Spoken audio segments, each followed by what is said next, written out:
Teladani sifatnya, kamu bakal jadi pengusaha sukses. Dengan mencontoh sifat dan sikap Rasulullah dalam berniaga, insya Allah bisnis bisa sukses, dan kamu akan menjadi pengusaha berjayanan terpandang. Pertama, bersikap jujur. Jujur merupakan salah satu sifat Nabi Muhammad, yakni syidik yang berarti jujur. Rasulullah selalu jujur dalam perkataan maupun perbuatannya, termasuk saat berdagang atau berbisnis. Tidak pernah beliau berbohong dan bersikap munafik, apalagi mengurangi berat timbangan barang. Misalnya, jualan 1 kilogram gula, ya benar-benar takarannya 1 kilogram, tidak kurang, bahkan Rasulullah selalu melebihkan. Kalau barang bagus, pasti sama beliau dibilang bagus, jelek dibilang jelek. Maka dari itu, baginda Nabi dijuluki Al-Amin, artinya orang yang bisa dipercaya. Rasulullah bersabda, sesungguhnya para pedagang pengusaha akan dibangkitkan pada hari kiamat sebagai para penjahat, kecuali pedagang yang bertakwa kepada Allah, berbuat baik dan jujur.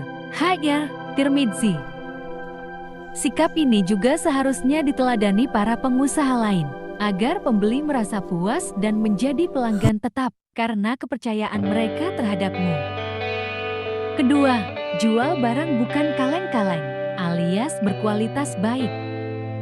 Saat berdagang, Rasulullah gak mau tuh jual barang yang kualitasnya kaleng-kaleng. Beliau menjual barang berkualitas baik agar tidak merugikan pembeli. Selain itu, Nabi ingin pembelinya mendapat barang sepadan atas harga yang sudah dibayarkan. Jadi, produk yang dijajakan Rasulullah selalu yang kualitas wahid. Di dalam sebuah hadis yang diriwayatkan Ibn Majah, Uqbah bin Amir pernah mendengar Rasulullah berkata, seorang muslim adalah saudara bagi muslim yang lain. Tidak halal bagi seorang muslim untuk menjual barang yang ada cacatnya kepada temannya, kecuali jika dia jelaskan. Artinya apa? Kalau kamu menjual barang seken misalnya, ia jelaskan kepada calon pembeli bahwa barang tersebut bukan ori. Jangan ngaku-ngaku bagus, tetapi ternyata ada cacat sana-sini. Dengan menjual kualitas bagus, pembeli tentu senang dengan barang tersebut, apalagi kalau dapat harga murah, tapi kualitas gak murahan. Ketiga, ngambil untung sewajarnya. Setiap pedagang atau pengusaha pasti ingin untung, gak ada yang mau rugi. Nah masalahnya, ada penjual yang mau untung gede. Biar bisa untung gede bahkan ditempuh dengan cara tidak wajar maupun tidak halal. Misalnya harga jual terlalu mahal padahal biaya produksi murah. Barang second ngaku ori, barang ditimbun biar harganya tinggi, dan sebagainya. Sementara Nabi Muhammad gak pernah tuh ngambil untung banyak. Beliau ngambil untung sewajarnya saja, karena bukan uang yang dicari Rasulullah, namun keberkahan dari Allah. Barang siapa yang menghendaki keuntungan akhirat, akan kami tambahkan keuntungan itu baginya. Dan barang siapa yang menghendaki keuntungan dunia, kami berikan kepadanya sebagian dari keuntungan dunia. Dan tidak ada baginya suatu kebahagiaan pun di akhirat. Buat apa banyak uang dari keuntungan yang gak wajar di dunia, tetapi tidak berkah? Niscaya duitnya bakal habis begitu saja tanpa tahu jejaknya, seperti habis buat biaya pengobatan dan lainnya. Keempat, melakukan strategi pemasaran.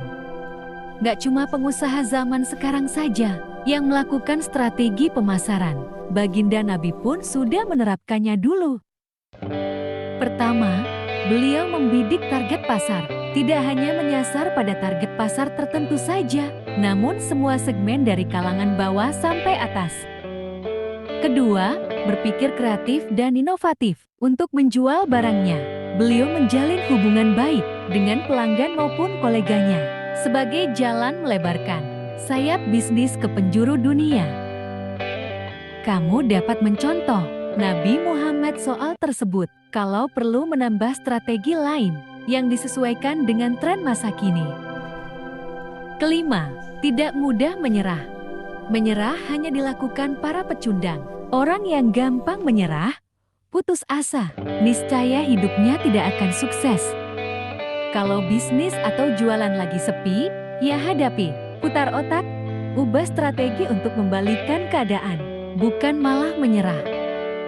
Buktinya Rasulullah terus berusaha, meski dihadapkan dengan cobaan bertubi-tubi. Ujian kita mungkin tidak ada apa-apanya dibanding beliau. Jika sekarang pandemi, resesi, bahkan ada yang tidak suka atau julid dengan bisnis kamu, nggak perlu marah atau sampai ingin mengakhiri hidup. Namanya orang dagang, ada kalanya sepi, ada saatnya ramai, ada waktunya untung, kadang juga rugi. Nikmati saja prosesnya sambil terus ikhtiar. Dan jangan kamu berputus asa dari rahmat Allah. Sesungguhnya yang berputus asa dari rahmat Allah hanyalah kaum yang kafir.